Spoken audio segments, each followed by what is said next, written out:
As part of the 12 valves winch bumper update, it is important to talk about the Swag Off-Road bender, whatever their name is. V2 bender, I think it is. So I did get this guy all together.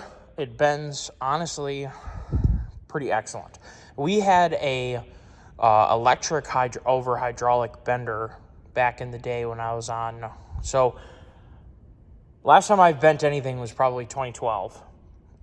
We had a class in high school, like you may have like a career preparedness extracurricular school kind of thing. We went to a different school entirely called our career center, and I did our engineering design class. And for that, we built mini SAE Baja cars and competed with the college students. We were taking some advanced math classes and doing quite a few college credits at the time, so we qualified to be a college student. Even though we were not quite graduated from senior year of high school yet. So that was the last time I've operated a bender. It's been a little bit of time.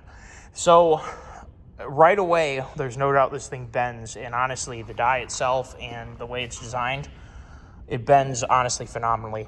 The biggest thing with bending tube is the thinking about the geometry between where you're holding it and where the bend begins, and then where the middle of where your radius is going to end up being, and then the end of your bend. And the reason why that matters is if you're trying to make something line up, so you're not just bending it in thin air, you're trying to match it to another part, those calculations matter. It's approximately 3¼ inches from this face right here to where the bend begins. The problem is the more you bend, the farther this way the center of the bend is, and therefore the farther the end of the bend is. So if you were, say, measuring, and the way you were doing it required that you measure from the end of the bend, I need to develop more time with this to know where exactly that point is. What I can tell you is if you want to start doing a bend, you're sending the tube this way, and then you're going to bend it this way. It is 3¼ from this shear point right here to the front face of the die where the bend begins. Beginning bend is easy to do. I have way more bending to do to get good at it because I made a mistake. I made an oopsies. I miscalculated. I thought I did the math right, and it was going to end up being 5, and I think I said 5/8 because I was trying to measure from here to where the center of the bend was going to be. But I ended up being off by about 1¼ inch. So I'm not sure what I did wrong there. Whatever it is, for the intents and purposes of this, and because of the cost of tube, I'm going to accept the end result. And also because this truck is not perfect. Where I made the mistake was down here. I did have to unbend and then rebend. So there's a little bit of a bump there, and then there's a little crease there just from it getting overloaded. The Swag Off-Road bender bends honestly phenomenally. It does not cause a crease. I mean, look how beautiful these radiuses are.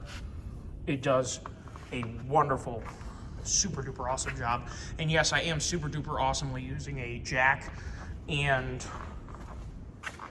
this. And yes, ignore the pile of sand. It's amazing how sand gets tracked in here. It's mind-blowing.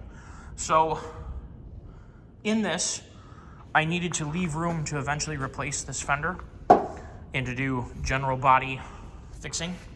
What I'm trying to debate on doing, and maybe one of you guys could comment, how far do I cut it off? Do I leave it like this? Because I kind of like that look.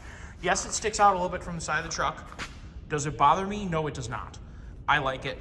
Perhaps other people won't, and that's okay. Or the other thing I was thinking was to come at a big angle like this and have a really cool looking line that goes like this.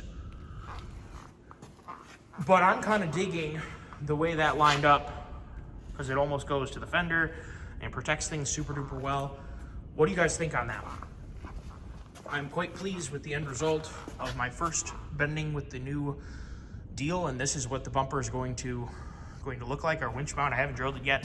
I have been working on everyone else's projects, including a couple of my own. I have a terrible habit of doing multiple projects at the same time.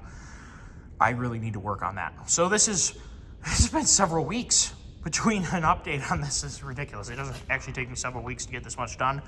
The reality is I got a bunch of other stuff done besides this.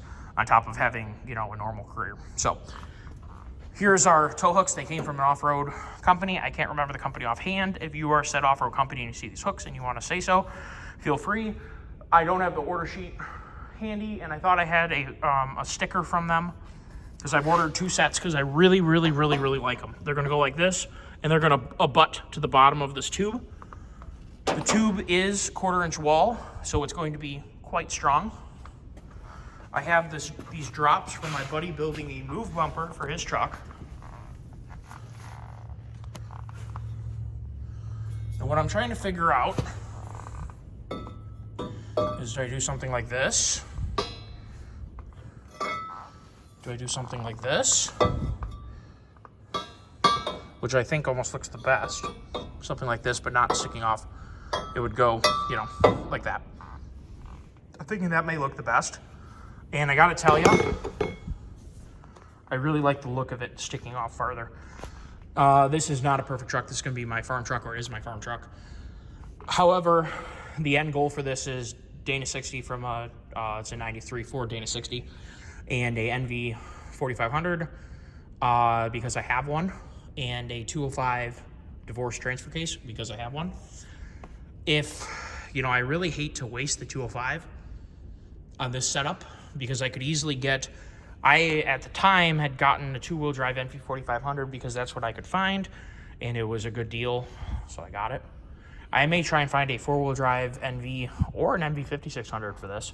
That way I don't have to waste my divorce transfer case on something like this. Now, the one upside of it is I could set the transfer case farther back, which means I'd have a shorter rear drive shaft and a longer front drive shaft, which is fine. But we're gonna straight axle swap this. Gonna have a winch bumper. This truck's gonna go up, I think, about 6 inches in the front, in the front, and about 4 3/4 in the back.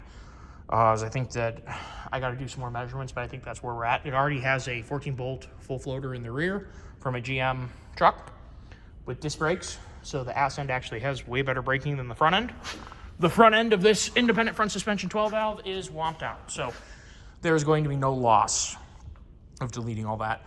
But I wanted to get the bumper done because the bumper that was on it was destroyed, and it made the truck look extra bad. I have a new grill for it, so we're going to try and more or less I would like to, at the end of the day, fully restore this truck, but it's going to be used the whole time. So I'd like to start looking for fenders. You know, I'd like to do some body work, you know, a little bit of body work here and there. You know, it'll come together. I'd like to paint it like bright red, like farm all red with like white or silver I really love the tritone trucks. Who likes the older trucks that have, you know, the same color in the top and bottom and then something in the middle? I really like that. I'm not sure I'm on board with the light blue and the tan, but I really like, for instance, a red and white, red and silver, black and white, blue and white, blue and cream. Like a royal blue and cream would look awesome. And I think that the pre-runner style bumper will look cool on here when it's all 4-wheel drive and awesome.